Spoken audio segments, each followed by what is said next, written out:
Dalam perjalanan sehari-hari, kita sering menghadapi lalu lintas yang padat. Namun, terkadang ada keputusan berani yang dapat berubah menjadi sangat berbahaya, melawan arus. Dalam video ini, saya Belvandra Satria akan menjelaskan mengapa melawan arus bagi kendaraan bermotor itu melawan hukum dan sangat berbahaya bagi diri sendiri maupun pengguna jalan yang lain. Kasus melawan arus dianggap sebagai jenis pelanggaran lalu lintas yang semakin marak terjadi dan kian sering dilakukan, khususnya oleh pengendara motor.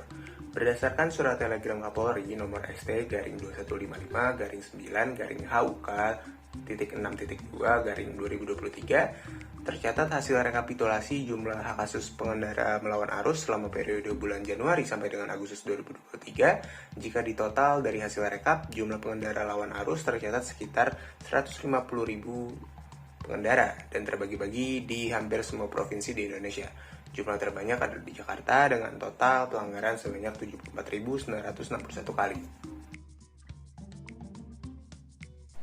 Dalam menggali bahaya melawan arus, tidak ada kekurangan. Contoh nyata yang menggambarkan betapa fatalnya tindakan ini.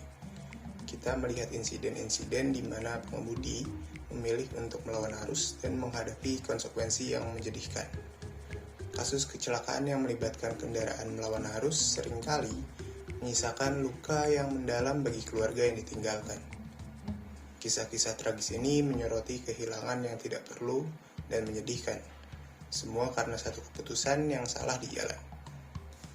Tidak hanya menimbulkan resiko bagi pengemudi yang melanggar aturan, melainkan juga mengancam nyawa pengguna jalan lainnya. Ketika sebuah kendaraan melaju berlawanan arus, bahaya bukan hanya terbatas pada pengemudi yang melanggar, tapi juga merambah ke sekelilingnya, menempatkan orang-orang yang tidak bersalah dalam ancaman yang tidak diinginkan. Melawan arus menjadi sebuah budaya buruk di Indonesia. Melawan arus dilarang karena dapat membahayakan pengguna jalan lainnya. Memang tidak ada ketentuan yang secara eksplisit melarang kendaraan melawan arus, akan tetapi pada umumnya terdapat rambu lalu lintas yang menandakan bahwa jalan tersebut adalah jalan satu arah atau tanda larangan masuk dari sisi jalan tertentu.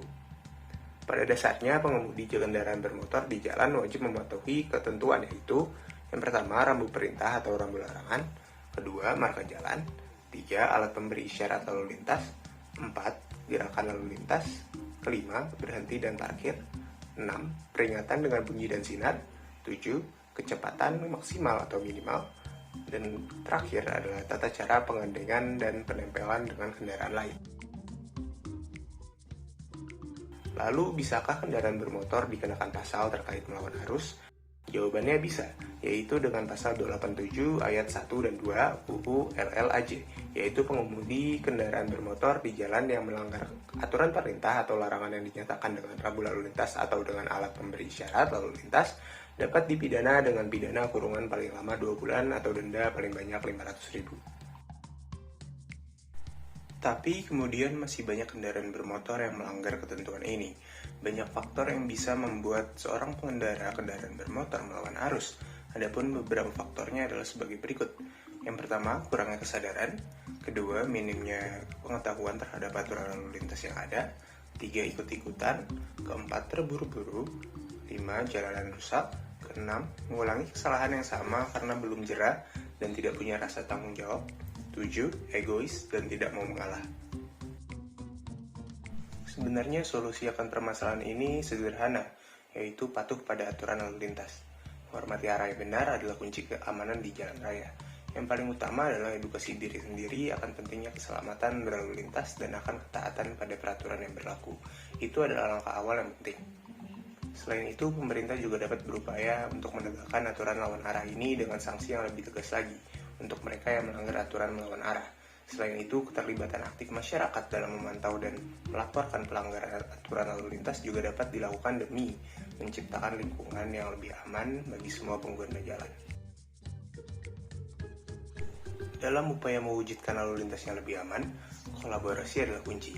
Komunitas yang peduli akan keselamatan bersama, pengawasan bersama, serta pengaduan terhadap pelanggaran aturan dapat menciptakan lingkungan lalu lintas yang lebih aman bagi kita semua. Kita semua memiliki peran dalam menciptakan perubahan. Mari kita bersama-sama memastikan bahwa keselamatan di jalan raya bukan hanya menjadi tanggung jawab individu, tapi juga tanggung jawab bersama untuk kebaikan kita semua. Sekian dari saya, sampai bertemu di video selanjutnya.